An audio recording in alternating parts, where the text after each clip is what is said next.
No Hard Feelings is I think it's fair to say, a bit out of nowhere big screen return for Jennifer Lawrence, with writer-director Gene Stupnitsky producing his sophomore feature film after 2019's Good Boys. Well, technically J-Law has put out a movie every calendar year. She took a much publicised hiatus from acting from 2019 to 2021 and had a son in 2022. So while she's been in the likes of Don't Look Up and Causeway, it feels like she was just taking over Hollywood, and then we haven't really seen her in that star role since 2017's Mother. She returns in what may appear at face value to be a bit of an under the radar cheesy rom-com that she's probably above. And the setup for No Hard Feelings is as follows. Lawrence plays dysfunctional Uber driver Maddie Barker, who we meet having her car and means of earning a living towed away by a jilted ex who, in what we learn is typical dysfunctional Maddie fashion, she had previously ghosted. She's the epitome of the phrase hurt people, and has a list of scorned exes left in her wake as a result. Desperate not to lose her home with only a part-time summer bar job to pay bills, she sees an ad on Craigslist where two parents, played by Matthew Broderick and Laura Benatti, are offering a Buick car in exchange for dating their 19-year-old son. Barker may be 32, but she's also in a jam and admits to friends that she's had sex for less, like not playing Settlers of Catan, so she signs up. Enter Andrew Barth Feldman's Percy, who's hopeless when it comes to love, and whose social awkwardness almost makes him immune even to Jennifer Lawrence throwing herself at him. She attempts to wear him down and things escalate, of course, from there. If that sounds like the type of raunchy sex comedy like American Pie or There's Something About Mary that we don't really see anymore, then you're not wrong. And I've previously lamented the death of these kind of balls-to-the-wall, shocking popcorn comedies recently, that this year seems to be having a rebirth. The question is, can it still deliver the shocks while having to play with different sensibilities, especially dealing with a bit of a taboo subject of an older woman trying to sleep with a barely legal man, essentially for money. Much like Jonah Hill's You People earlier this year, the solution is easier than you think. Just go for it. The reason movies like American Pie and There's Something About Mary, that both rely on the concept of men trying to trick women into sleeping with them, don't get made anymore isn't because they weren't funny and you can't do that anymore. They were funny for their time. That's why they were successful. It's because we now know that those attitudes are a bit fucked up.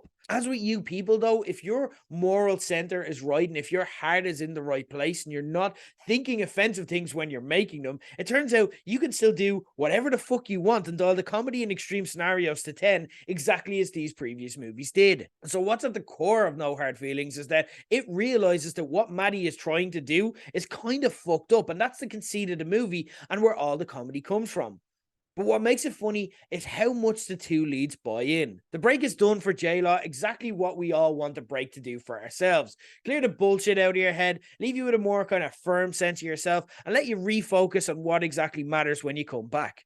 And if you think back to Lawrence in the likes of Mother, Hunger Games, and X-Men, I think what we saw was an immensely talented actress just trying to find her lane and where she fitted. But when you think of the Lawrence that we actually love, it's the person who slipped at award shows and totally owned it. It's someone who got snuck up on in an interview by Jack Nicholson and marked the fuck out because it was the first time she'd ever met him. It's the slightly damaged, totally relatable, and irresistibly charming presence in the likes of Silver Linings Playbook, Passengers, or Don't Look Up. We love the sassy, fun Jennifer, who's on par in ability with the likes of Meryl Streep, but also reminds us of someone from the group chat at the same time. She owns that essence here more than in any other movie, and it elevates No Hard Feelings way further than the middle of the road forgettable comedy that it probably should be.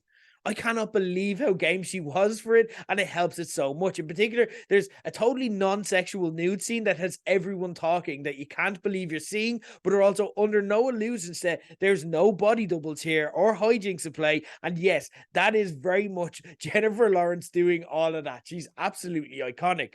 Feldman is as much of an unnatural romantic pairing for her as you may envision, and that's kind of, again, the comedy of this movie. But he steps it up too and brings it. The character of Percy, in any less hands than under Stupnitsky and across from Lawrence, would be every sympathetic nerd in every movie requiring a sympathetic nerd since the 1980s.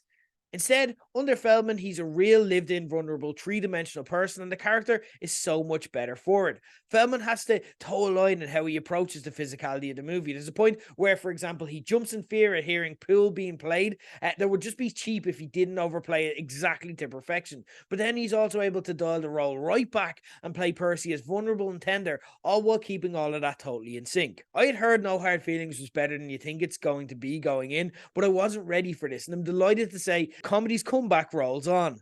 Look, It's not an absolute classic or anything, or even like kind of a cult favorite like Step Brothers or Anchorman or anything that's going to redefine the genre, but it doesn't pitch itself as that either. Instead, it's exactly as good as this movie can be, never having that crappy moment where it becomes a generic rom-com and follows that formula instead.